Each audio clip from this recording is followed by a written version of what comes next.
자, 기초연금에 대한 관심이 높아지고 있습니다. 최근에 제가 올린 이 기초연금 영상도요, 너무나 많은 분들이 반응을 보여주셨습니다. 윤석열 대통령 당선인이 바로 기초연금 인상을 공약으로 내걸었죠. 월 30만 원인 기초연금을 월 40만 원으로 올리겠다고 공약을 한 상태입니다. 월 40만 원. 굉장히 짭짤하죠. 그리고 이거는 부부 각자 별도로 받습니다. 물론 20% 감액은 하지만요. 부부 별도로 받을 수 있는 정말 좋은 제도가 됩니다. 자, 그래서 기초연금이 너무너무 중요해졌습니다. 기초연금은 다 드리는 거 아니고요.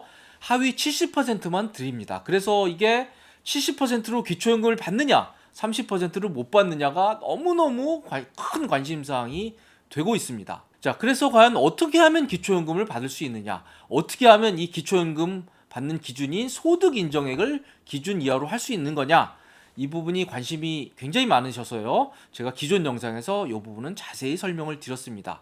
하지만 그래도 질문들이 많더라고요. 자, 특히 좀 다시 한번 자세히 다뤄달라고 하는 부분이 있었습니다. 자, 이게 뭐냐면요, 기초연금의 자격은 소득 인정액입니다. 그런데 이 소득 인정액은 두 가지로 합쳐서 계산이 됩니다. 우선 얼마나 버느냐, 소득 평가일까요? 재산이 얼마나 있느냐, 재산의 소득 환산액, 이 두 가지를 합쳐서 소득 인정액이라는 걸 계산을 하고, 이걸 기준으로 해서 기초연금을 받냐 못 받냐가 결정이 되게 됩니다. 그런데 많은 분들이 질문을 주셨던 게 바로 저 재산의 소득 환산액을 어떻게 계산하는지에 대한 것이었습니다. 특히 그 중에서 저 부채를 과연 어디까지 인정을 해주느냐가 가장 질문이 많았습니다. 그래서 오늘은 저 부채 문제에 대해서 어디까지 인정을 해주는지 이 문제 하나만 가지고 자세히 한번 알아보도록 하겠습니다. 자, 빚 없으신 분들은요, 오늘 영상 굳이 안 보셔도 될 것 같고요. 어떤 형태로든 빚이 있다, 은행으로부터든 아니면 뭐 아들로부터든 빚이 있다 하면요, 오늘 영상 끝까지 집중해서 시청해 주시면 좋을 것 같습니다.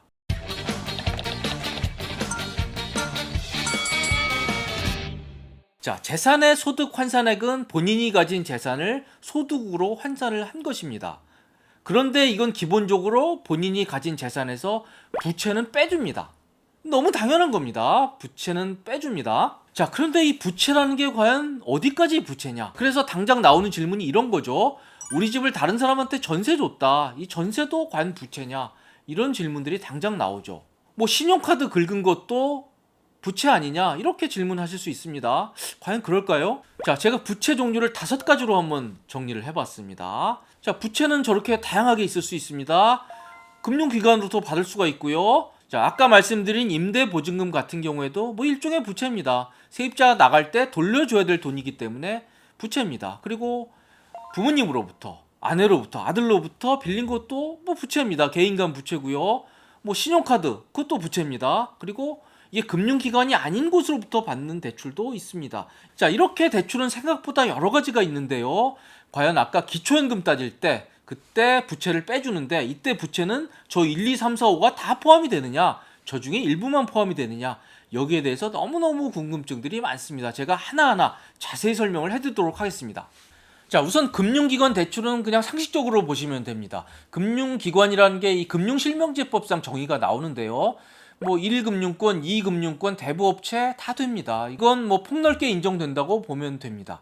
그리고 대출 용도도 따지느냐, 여기에 대한 질문들도 있는데요. 제가 기존 영상에서 이 건보료에서 이 대출금은 빼주는 게 올 7월 1일부터 시행이 되거든요.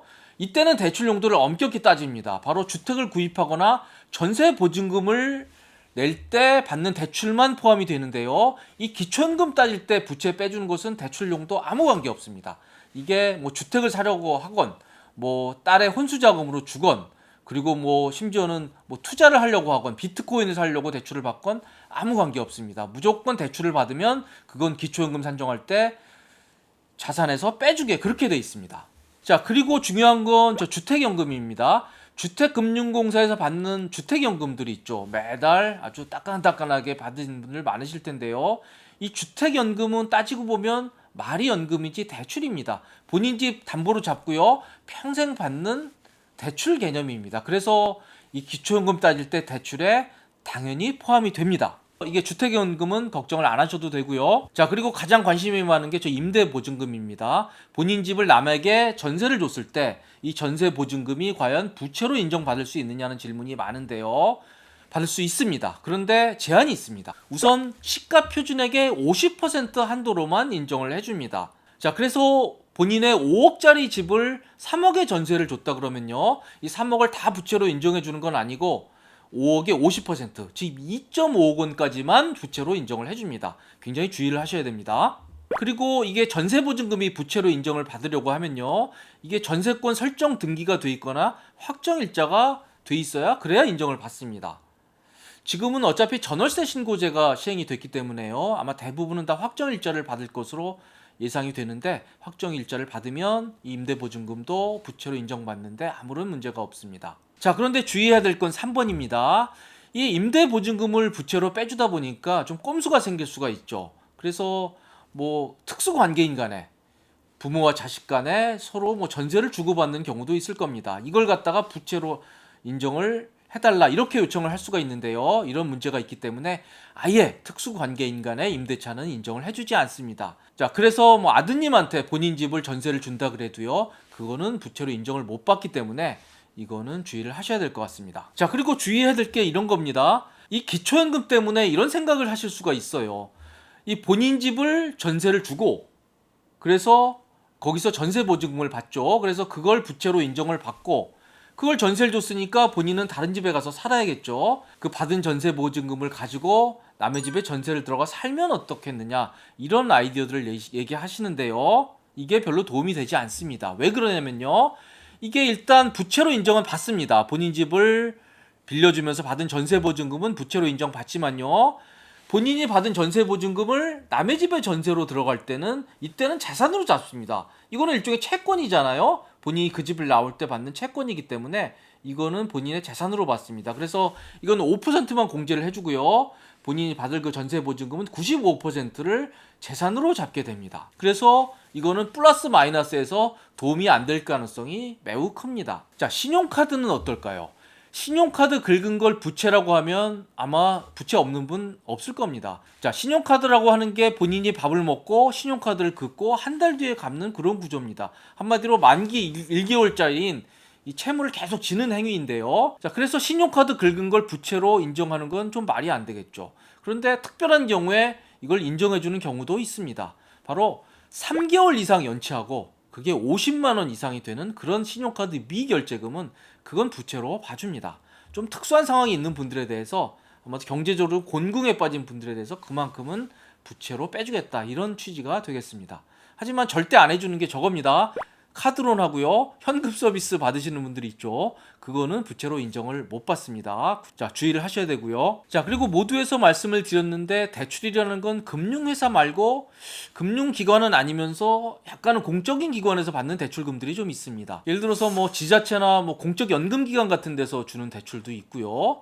그리고 각종 공제회들이 있습니다. 군인공제회, 한국교직원공제, 지방행정공제회, 소방공제회, 철도공제회, 이런 공제회들이 있습니다. 이런 공제회들은 자기들 회원들에 대해서 이런저런 명목으로 대출들을 해주거든요. 자, 이런 대출들도 과연 부채로 인정을 받을 수가 있느냐, 이런 질문들이 있는데요, 이런 것도 인정을 받습니다. 자, 이런 기관으로부터 받은 대출도 특별히 금융회사 대출과 차별할 이유가 없기 때문에 이런 대출도 모두 기초연금 산정할 때 부채로 인정을 받게 됩니다. 자, 처음으로 좀 돌아가겠습니다. 부채는 5가지 종류가 있습니다. 그런데 제가 1번, 2번, 4번, 5번은 다 설명을 드렸는데요, 왜 3번을 빼놨을까요?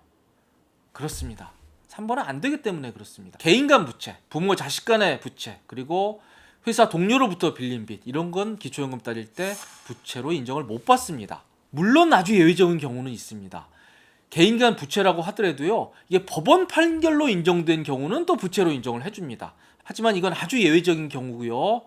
일반적으로 이 개인 간 부채는 이 기초연금 산정할 때 부채로 인정을 못 받는다, 그렇게 기억을 해두시면 될 것 같습니다. 자, 저희는 지금까지 아주 관심이 높은 이 기초연금 산정할 때 과연 재산에서 빼주는 부채는 어디까지 인정이 되는지, 과연 뭐는 인정이 되고 안 되는지에 대해서 아주 자세히 살펴봤습니다. 오늘 영상 반복해서 시청해 주시면 큰 도움이 될 것 같습니다. 지금까지 시청해 주셔서 감사드립니다.